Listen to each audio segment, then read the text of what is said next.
A gente precisa parar de estigmatizar e julgar a pessoa que tem a doença obesidade. E as pessoas ficam tendo várias quedas da saturação de oxigênio. Será que check-up é pedir 40 exames? A bobeira que também é ruim. Ou seja, é pra tomar uma dipirona e não um antipertensivo. LDL grande e LDL pequeno. Olha, você tá tendo polêmica, Gustavo. Bem-vindos ao terceiro episódio do podcast Pod Alice. É o nosso podcast patrocinado pela Clínica Alice e o nosso objetivo é melhorar a geriatria desse país, é levar a geriatria para o mundo e as especialidades que estão conosco em paralelo, tá certo? Hoje nós temos o prazer de receber a doutora Fernanda Tessari. Ela é cardiologista pelo Instituto Dante Pazzonese e está fazendo um doutorado lá no INCOR.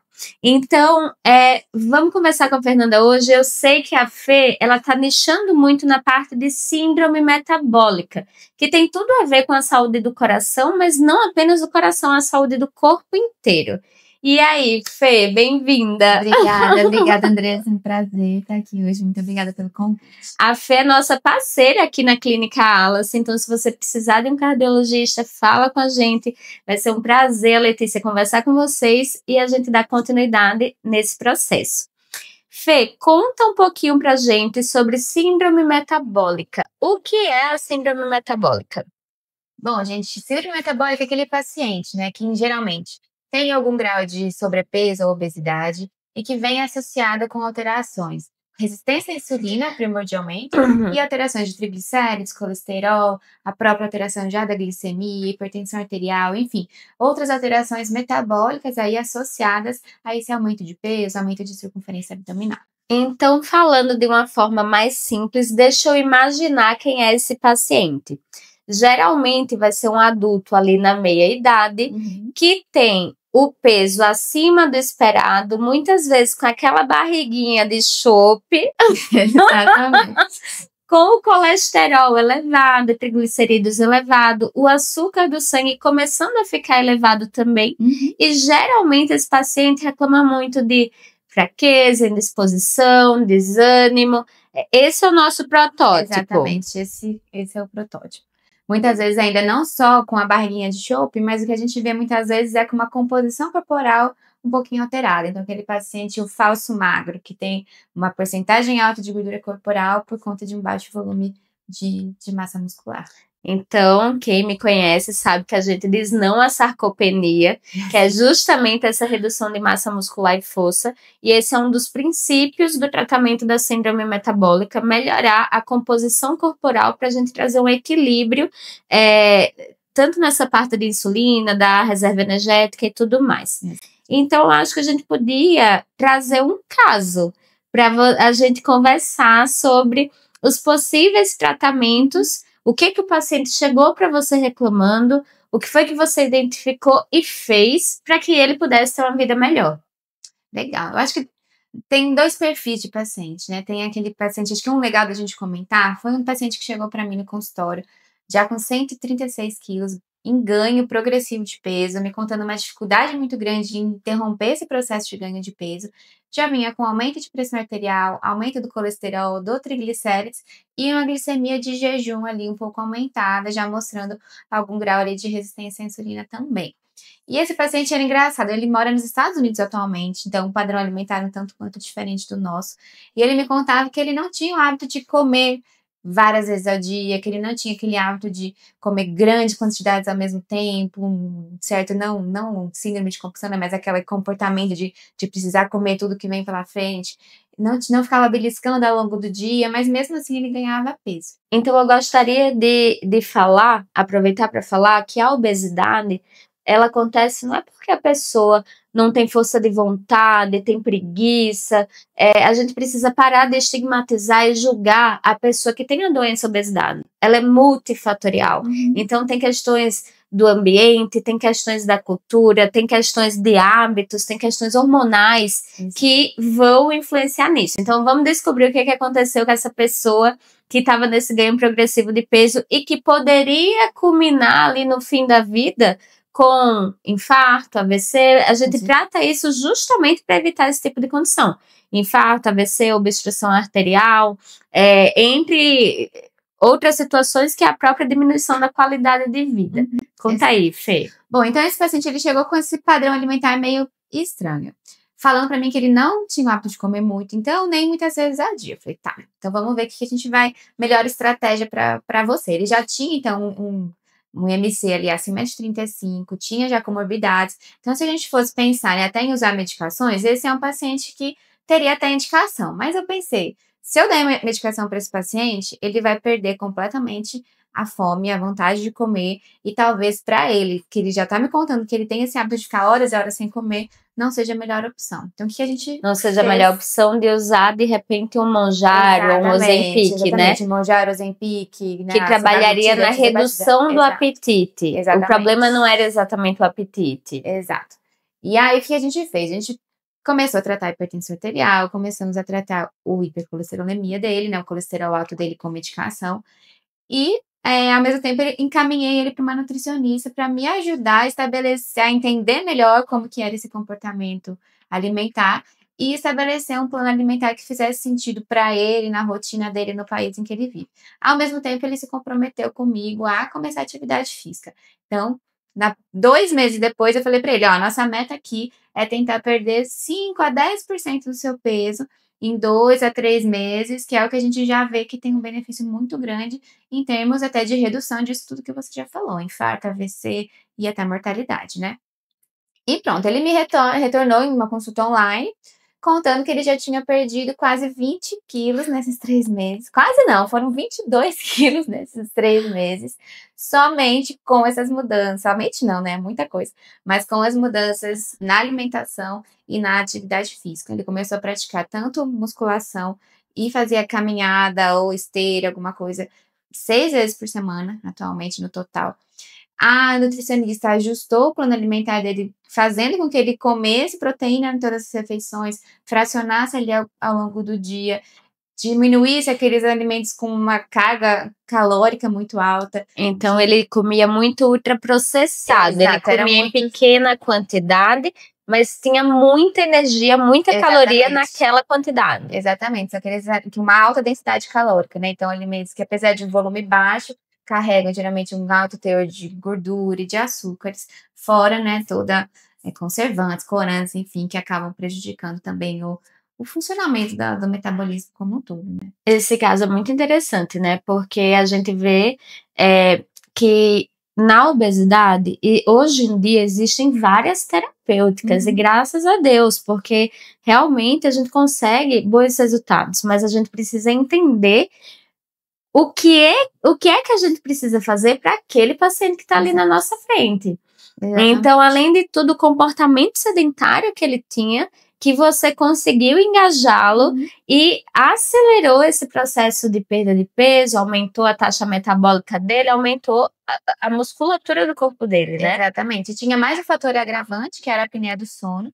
Então, muito associado a pacientes com obesidade, com síndrome metabólica, a gente começou a tratar, ele começou a fazer uso de CPAP, então isso com certeza também acelerou o processo, tanto de ter mais disposição, mais energia para fazer atividade física, redução, né, melhor controle hormonal ali para controle da saciedade, do apetite e do próprio metabolismo de gordura, e claro, controle das outras comorbidades, como a pressão arterial, por exemplo, que está super associada com a apneia do sono, assim como resistência à insulina também.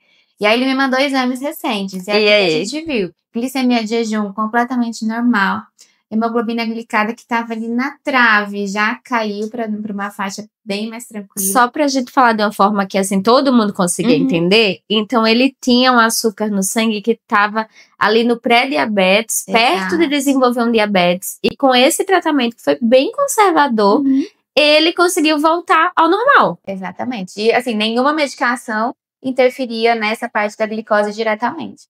Então, a gente não usou, por exemplo, a metformina, né, a glifage, que é comum a gente usar para pré-diabético, não teve, nem as canetas, né, Wegovy, Ozempic e tal, e o Mounjaro também, a gente não utilizou nada disso. Foi puramente pela perda de peso, pela prática da atividade física. O colesterol, que eu dei medicação esperando que reduzisse em uns 50%, reduziu muito mais que isso. Então, talvez a gente consiga até tirar a medicação, a gente não vai, mas consiga reduzir um pouquinho a dose da medicação, porque foi para níveis, assim, super baixinhos de colesterol. E o triglicérides dele, que também estava fora, agora já tá mais que normal, caiu mais de metade também. Uma coisa que talvez vocês não saibam é que o triglicerídeos, ele tá muito relacionado à alimentação. Então, assim, se você comer muita massa, pão, bolo, esse tipo de coisa, o triglicerídeos vai aumentar muito, se você reduz, ele cai. Mas o colesterol, gente, ele não cai tanto com a alimentação. Você pode virar o maior vegano do planeta, ter esse pezinho, e mesmo assim, você vai precisar de estatina para ter um controle adequado de colesterol, caso você tenha essa situação. Não é isso, Fê? Exatamente. O triglicérides, assim, despenca com atividade física e o controle, principalmente dos carboidratos, açúcares e tal. Agora, o colesterol vai ser ali 10 a 15% que a gente consegue reduzir no máximo, com alimentação e atividade física no máximo. Então, Fê, esse paciente que, além de tudo, tinha apneia do sono, que é uma condição muito negligenciada pelas pessoas, inclusive por muitos médicos. Antigamente, na década de 90, o pessoal morria com 65 anos. Então, realmente não tinha tanto tempo para desenvolver as consequências de ter uma apneia do sono ao longo da vida, apesar que com certeza já atrapalhava no dia a dia dessa pessoa. Mas agora, com o aumento da expectativa de vida, a gente chegando a quase 80 anos, imagina você viver com mais de 40 anos, tendo os microdespertares, tendo o oxigênio super baixo no sangue. Conta um pouco pra gente do que é a apneia do sono, como que a gente identifica, como que a gente trata. Tá.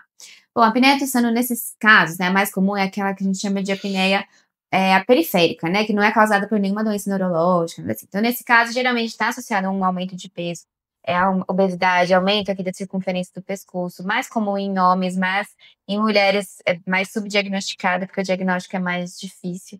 E aí, o que acontece? Durante a noite de sono, essa pessoa tem vários episódios de obstrução mesmo da via aérea, geralmente por uma queda da língua, se obstrui a passagem de ar, e essa pessoa fica tendo várias quedas da saturação de oxigênio. Então, a oxigenação do sangue vai caindo por conta dessa obstrução de via aérea, e por conta disso, como forma de proteção, o seu organismo faz com que você desperte, com que você acorde. Mas é justamente um micro despertar. Então, normalmente, a pessoa não tem a percepção de que ela está acordando.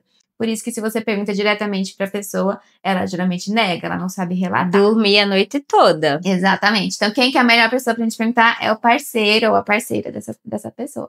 Então, perguntar para ela se ela ronca muito, se ela tem esses episódios de parece que ela parou de respirar e fica acordando durante a noite. O engasgo e as pausas respiratórias. Exatamente. E o que acontece? Nesse momento, é como se o organismo, no momento que era para ele estar repousando, descansando, ele está, na verdade, sob um intenso estresse. Então, liberando cortisol no momento que era para ele estar baixinho, aumento de pressão, aumento de frequência cardíaca, e aí isso, consequentemente, leva, né, a repercussões a médio e longo prazo, com aumento de pressão, aumento do risco de arritmias, aumento da resistência da insulina, que leva ao aumento do risco do diabetes, do pré-diabetes, do diabetes, aumenta a taxa de obesidade, dificulta a perda de peso, aumenta o risco de demência. Isso. Aumenta o risco de demência, impacto também na cognição e de impacto imediato na qualidade de vida mesmo. Então, o que é que ele reclama? Ele sente o quê? Ele sente sonolência ao longo do dia. Então, ele acorda e ele sente que ele não descansou. Então, ele tem sono, vontade de dormir várias vezes ao longo do dia. Então, é um sono não reparador. Exato. A pessoa já acorda cansada. Muitas vezes pode ter dor de cabeça ao acordar. Então, isso é bem comum. Aquela sonolência diurna, a pessoa que, se parar em qualquer lugar, vai pescar. Exato. Dificuldade de concentração, dificuldade, às vezes, de memória. Então, enfim, impacta em muita coisa, fora as repercussões diretas ao pulmão também, né? Hipertensão pulmonar, enfim, outras complicações. Eu vou aproveitar o gancho para falar de uma paciente minha de 75 anos, que a filha, doutora, ela só pode estar com demência. E eu fazia os testes, as coisas não tinham impacto na vida. Ela não está com demência, vamos investigar melhor. A gente pediu uma polissonografia, que é o exame padrão ouro para identificar a apneia do sono. E ela tinha 81 despertares por hora. Gente, essa mulher, ela não dormia. E ela não se dava conta de que ela não dormia. A gente tratou ela, começou o CPAP. é outra pessoa. Além dela estar muito mais disposta, o raciocínio dela agora tá perfeito. Porque, imagina, é como se fosse uma pessoa que não dormiu. E aí o raciocínio de quem não dormiu fica como? Exato. Completamente alterado, né? E aí vamos voltar para esse paciente então. E aí ele tá satisfeito? Como que tá a vida dele agora? Ele manda mensagem de tempos em tempos, me contando a progressão e super feliz, falando como melhorou a qualidade de vida, como o sono tá muito melhor, se sentindo mais disposto. Enfim. E essa questão que ele mora nos Estados Unidos, você consegue assim passar os remédios e ele pegar? Como que tem sido? Ele vem para o Brasil 1 a 2 vezes ao ano. Então, a primeira consulta foi presencial, as outras foram online. Existe uma certa dificuldade com pedido de exames, porque para ele acaba ficando muito caro, porque ele não consegue usar o plano de saúde dele lá para fazer esses exames que a gente solicita daqui e tudo mais. Mas, em geral, eu preciso mandar para ele, de preferência em inglês. Aí tem uma médica lá, ele passa com uma médica lá, essa médica faz, que é a médica da família, né? E aí essa médica converte os pedidos para Maravilhoso, que ele possa conseguir tanto fazer os exames lá, quanto comprar as medicações. Então Até é uma agora, parceria tem dado mesmo. certo. É, exato. Maravilhoso. Inclusive o CEPAP, ele conseguiu comprar lá dessa mesma forma. Uhum. Para o tratamento da apneia, né? Eu acredito que a medicina do Brasil, especialmente aqui em São Paulo, ela é de um nível absurdamente alto. Quando a gente vê outros locais como Estados Unidos e Europa, muitas vezes colegas que estão lá, eles falam da dificuldade de ter acesso ao médico, de ter acesso aos tratamentos de primeira linha, que a gente consegue muitas vezes com tranquilidade fazer por aqui. E principalmente o tratamento preventivo, né? Eu acho que eu vejo os pacientes para fazer check-ups, exames de rotina, exames, né, atuando mais na prevenção, antes que se desenvolvam mesmo outras doenças mais graves. Eu acho que a nossa medicina vamos falar sobre prevenção? Vamos falar de check-up? Será que check-up é pedir 40 exames? De jeito nenhum. Me conta aí, eu quero que você faça, Fê, uma receita para mim, para eu, Andresa, aqui, 32 anos, não tenho nenhuma comorbidade, a não ser ansiedade até um pouquinho, mas, tirando isso, o que é que você pediria para mim, sabendo que existe uma história de síndrome metabólica na minha família, não tem história de infarto, de AVC, mas tem síndrome metabólica, hipertensão, diabetes. Eu tô com o meu peso estável, tô dentro do IMC normal. Então, o que é que eu, que sou uma pessoa saudável, deveria ter de check-up? Bom, pensando no seu caso específico, sem uma história familiar tão importante para doença, como infarto, AVC, né, doenças mais graves já estabelecidas, o básico seria um perfil metabólico todo, então, colesterol, triglicérides, glicemia de jejum, hemoglobina glicada, né, para a parte de diabetes, né, os exames normais, hemograma, função renal, isso que é básico aí para todo mundo, a gente ter uma noção de como anda. Um exame que antes não era recomendação que se fizesse para todo mundo, agora que é a lipoproteínazinho, que é parecida ali com o colesterol ruim, mas ela é pior, ela é mais perigosa e ela é totalmente genética, então não importa se você é gordinho, magro, se você come bem ou não, ela é tua ali, nasceu com você, e assim ela vai continuar. Então, isso a gente tem, hoje em dia, a tendência de dosar de todo mundo, pelo menos uma vez na vida. Para o controle do colesterol, a gente usa muito agora também a ApoB, que ela parece que tem uma correlação melhor do que o LDL sozinho para predição de eventos no futuro. A ApoB, ela diminui com as estatinas. Diminui. Diferente da ApoA. Diferente da lipoproteínazinho. A gente tem a ApoA, que é boa, a ApoB, que também é ruim. A ApoB é como se cada partícula de colesterol, de LPAzinho, então a gente tem vários tipos de colesterol, né? Tem o LDL, o IDL, o VLDL e tem a lipoproteínazinho. Todos eles carregam uma partícula só de ApoB. Então é como se eu conseguisse entender o número de partículas ruins circulantes ali no seu organismo. E a gente sabe Olha que interessante, hein? E a gente sabe, por exemplo, o LDL, tem LDL grande e LDL pequeno. Então, se eu tenho um LDL grande, é melhor do que eu ter 10 LDLs pequenos. E a ApoB consegue diferenciar, entendeu? Gente, que maravilhoso. Então, se eu tenho um grande, tenho uma ApoB só. Se eu tenho 10 pequenos, eu vou ter 10 ApoBs. E aí, o remédio consegue reduzir isso. Consegue reduzir. Perfeito. Mas quer dizer, Fernanda, que eu não preciso de magnésio, nem de selênio, nem de cobre? Não precisa. Não precisa disso. Pelo menos para o seu check-up, saúde cardiovascular, síndrome metabólica, não precisa. Magnésio a gente usa para alguns casos, principalmente no cenário de arritmias, mas para a população geral não. Muito E o que eu, que sou uma pessoa saudável, tenho que fazer para permanecer saudável? Bom, só complementando um pouquinho, deixa eu voltar nos exames. Volta. Você só falou exame de sangue. Olha, eu disse pra vocês que eu sou ansiosa, então tá bom, volta. Então, só voltando um pouquinho, porque além dos exames de sangue, né, tem alguma parte de imagem e tudo mais. Então, assim, medir pressão arterial é importante que a gente meça em toda consulta. Então, hoje em dia, a gente tem, né, tem o novo 12/8, né, que não é mais tão normal. Olha, assim.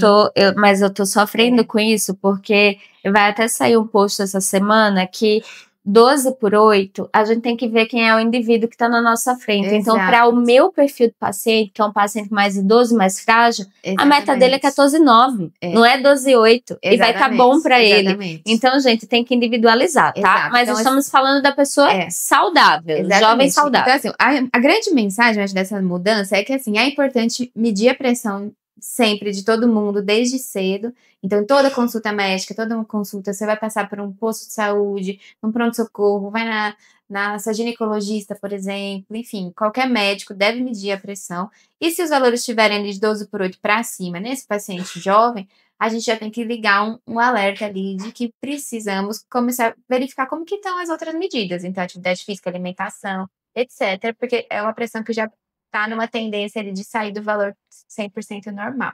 Não quer dizer que o 12/8 eu vou dar remédio para pressão alta, entendeu? Acho que 12/8 a gente não vai medicar ninguém, mas é só um sinal assim, de alerta de, vamos fazer alguma coisa e ver o que pode estar errado. E claro, vamos ter que atentar aos hábitos. Para o paciente mais jovem, para o paciente idoso, frágil, claro que isso não se aplica. Exato. Então a gente tem que, não é para ninguém se desesperar. Mas é importante fazer a medida da pressão e rastrear a pressão arterial desde cedo, porque ela não dá sintomas.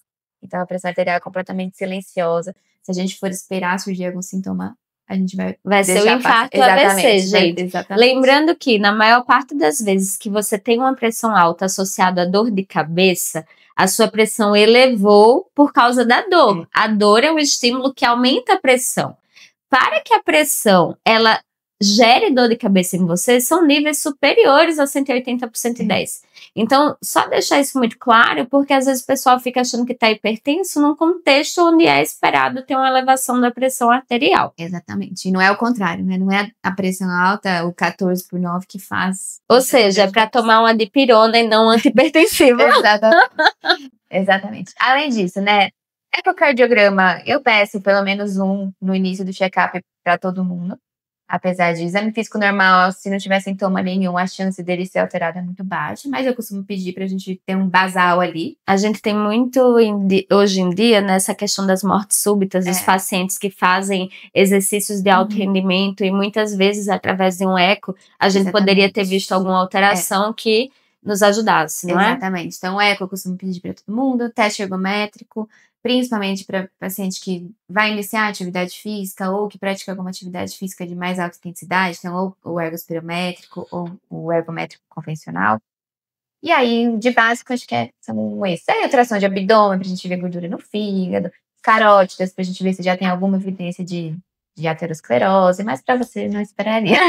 Não esperaria. Que seriam as plaquinhas de gordura, né? Exatamente. Tá certo. E o eletro, né? O eletrocardiograma, que é o básico. Esse é o básico. É que esse, gente, já é assim, já tá incluso praticamente no exame físico do cardiologista. E aí, Fê, me conta, o que mais você indicaria para mim em termos de exercício, em termos de alimentação e de sono, para que uma pessoa jovem, saudável, se mantenha saudável? Será que eu preciso de um soro da imunidade? Olha, eu tô trazendo polêmicas. Quando o paciente chega, porque eu tomei um soro, na verdade tomei uma vitamina D na veia, o que dá vontade de dizer, olha, não volta para essa pessoa não, porque ela não tá fazendo medicina de verdade, só quer teu dinheiro. Exatamente. O que faz diferença mesmo, então, da parte de alimentação, né? A gente tem algumas dietas, uma das mais conhecidas e com melhor impacto é a dieta mediterrânea, né? Que é basicamente, né, baseada em muitas frutas, verduras, legumes, enfim, uma dieta mais rica em vegetais, carnes mais magras e preferência para peixes, carnes brancas, né? Peixes com ricos em ômega 3, tipo salmão, sardinha. Algum teor moderado ali de laticínios também e de leguminosas. Então, além das gorduras boas, né? Tipo azeite, as castanhas e tal. E o prato equilibrado. Geralmente a gente fala, né? Metade do prato de legumes, verduras, vegetais, um quarto de algum carboidrato, raízes, um arroz integral, alguma coisa assim, e a outra metade de alguma proteína, de preferência uma proteína magra. A atividade física, o ideal é no mínimo 150 minutos de aeróbico, né? É o mínimo, gente. É só para ninguém se assustar. De um cardio de moderada intensidade, tipo esteira, bike, uma caminhada mais rapidinho, uma corrida leve, dança. E tudo que dá aquela acelerada no coração é o aeróbico, então 150 minutos por semana. E pelo menos 2 a 3 sessões de força, né? Musculação, um exercício mais resistido aí também na semana. Na clínica Alas, todo mundo diz não à sarcopenia. Exatamente. Mas a tendência é que esses números dobrem. O pessoal tá conversando sobre isso agora? Assim, o ideal é isso, mas talvez 300 minutos seja melhor. Não, com certeza, assim, a gente sabe que nem tudo que a gente vai aumentando aumenta a magnitude do benefício na mesma proporção. Sim. Mas tá muito claro, assim, pelo menos no dia a dia a gente observa que o paciente que se dedica mais à atividade física e diminui o comportamento sedentário, ele inclusive consegue controlar melhor o peso, que é um dos grandes fatores de risco que a gente tem. A gente fala até que a atividade física, para perder peso, a atividade física importa, mas ela é mais importante ainda para manter. Mais do que para perder peso, a dieta vai fazer muito mais diferença, se você consegue entrar em déficit calórico e tudo mais. A atividade física, lógico, vai te ajudar a perder também, a gastar mais calorias no dia, a proteger sua massa muscular, porque sempre que a gente emagrece, a tendência é de perder um pouco de massa, isso a gente tenta evitar ao máximo, mas depois no processo de manutenção de peso, a atividade física é muito, muito importante, porque a obesidade é uma doença crônica, né? Então não é perdi peso, agora pronto, abandono todo o tratamento e volta ao que era antes. Se acontecer isso, o nosso peso, tem uma coisa muito chata sobre o nosso peso, é que ele sempre vai tentar voltar para o máximo que ele já foi um dia na sua vida. Então, gente, não vale a pena você dizer assim, eu vou chutar o balde agora, vou só estudar, não vou fazer mais nada da minha vida, engordo, olha a história da minha vida, tá? E aí depois eu corro atrás. Não façam isso, não compensa, porque o corpo, ele tenta voltar pro peso que já foi. E aí, aproveitando isso, eu queria te perguntar sobre isso, sobre a questão do rebote, do reganho de peso. O fato de a gente usar remédio ou não, faz com que isso aconteça, porque tem essa teoria popular, né? Se eu tomar remédio, meu Deus, eu vou engordar o dobro. Como que é? Não é por culpa do remédio. Na verdade, a gente tem que tentar usar os remédios a nosso favor. Hoje em dia, a gente tem que avaliar, né? A gente fala muito do Ozempic, Wegovy e tal, do Mounjaro, mas eles são uma das opções. Existem várias coisas envolvidas na obesidade, no processo de emagrecimento, como você já falou. Às vezes, a gente tem que tratar a ansiedade, na verdade, e não dar esse tipo de medicação. Às vezes, associar as duas coisas. Enfim, são várias... Exatamente, terapia, enfim. Dependendo do padrão alimentar, do comportamento alimentar de cada um, a gente tem várias possibilidades aí de tratamento associados ou de forma isolada. E o importante é que nesse processo o paciente realmente se reeduque. Então, se ele tem um problema ali de composição da alimentação, ele vai ter que aprender como que ele deve se alimentar. A montar o prato, né? Às vezes o pessoal foi criado montando-se uma montanha no prato e acha que se não comer aquilo, tá comendo pouquinho, não tá sendo suficiente para o corpo. Gente, o corpo da gente, ele não precisa tanto assim. Que pena, né? Assim, comer é bem bom, mas vamos nutrir nosso corpo e não nos prejudicar nesse processo, né? Que também não precisa de terrorismo, né, Fernanda? Exatamente. O glúten vai impactar? Se você for celíaco, sim. Apenas no celíaco. Se você tiver uma doença celíaca, com uma intolerância ali, sim. Agora, para a população em geral, pelo menos. E a lactose, Fernanda, é inflamatório? Jamais.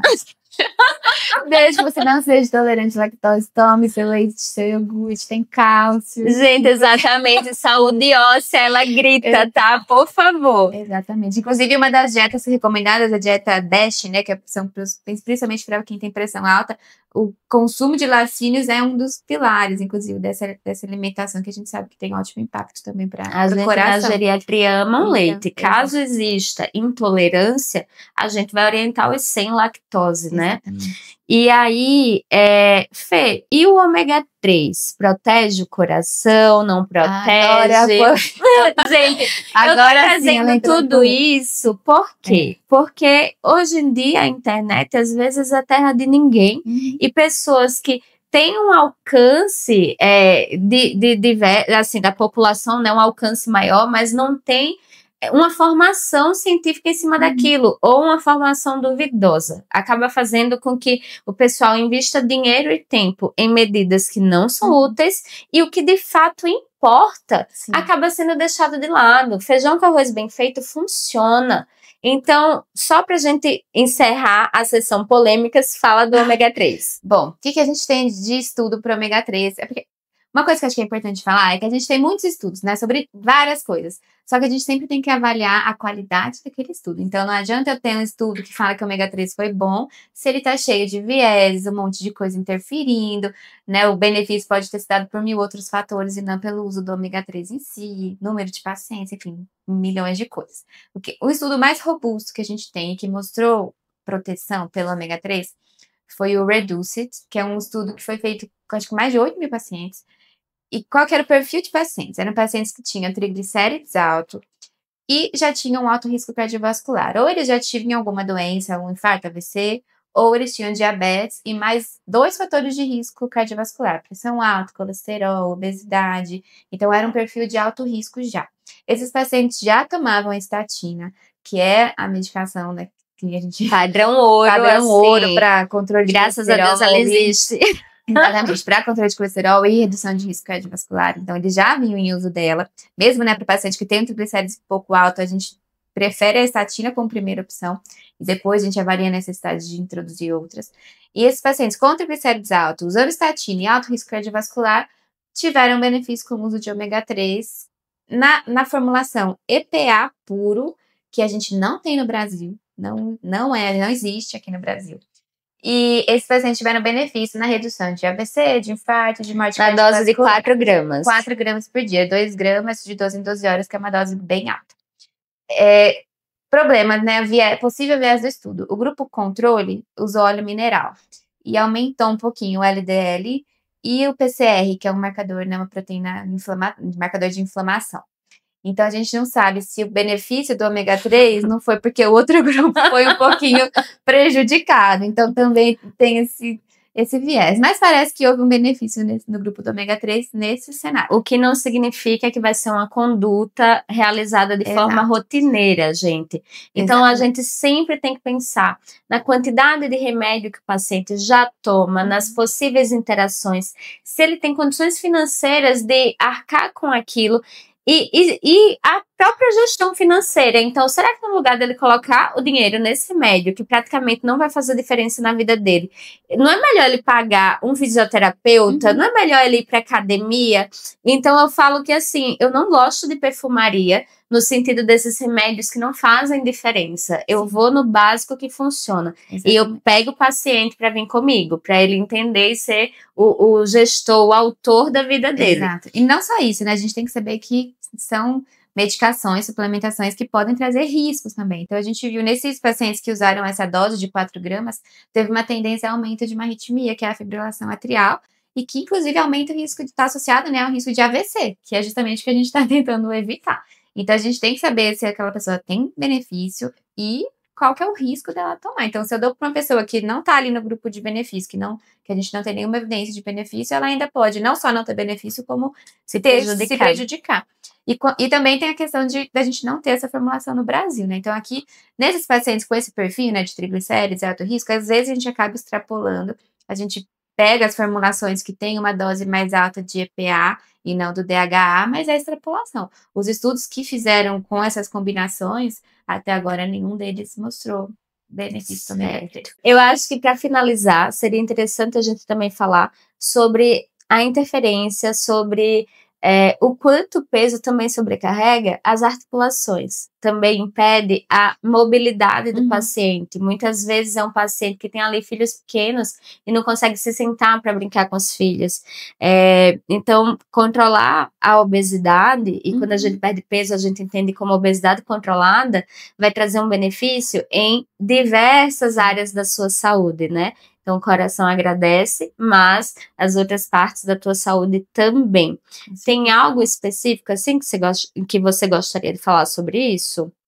Eu acho que é mais ou menos nessa linha. Eu acho que a obesidade é isso. A gente não pode ver a obesidade como tratar a obesidade como perder peso, né? A gente está tratando o risco cardiovascular, a parte neurocognitiva, inclusive, né, de demência, a parte muscular, de articulações, inclusive, às vezes a gente precisa emagrecer um pouquinho o paciente para permitir que ele comece a fazer de fato atividade física, sem dor, com segurança, tudo mais. Então, acho que é todo a gente tem que avaliar o paciente de maneira global, né? Então, Global, individualizada, com tempo, escutativa, que é o que a gente tem aqui na Clínica Alice.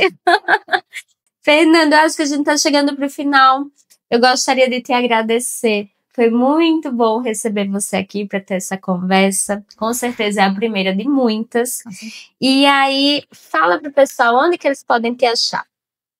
Bom, aqui no telefone aqui da Clínica ficou a nossa Letícia querida. Tem o meu site também e no Instagram, doutora.fernandatessati. Perfeito, gente. Aqui a gente encerra mais um episódio do Pod Alice. Então, se você gostou, manda para os amigos. Se não gostou, manda para os inimigos. E a gente se vê no próximo episódio. Tchau, tchau. Obrigada, Andresa. Ai, linda. Amei.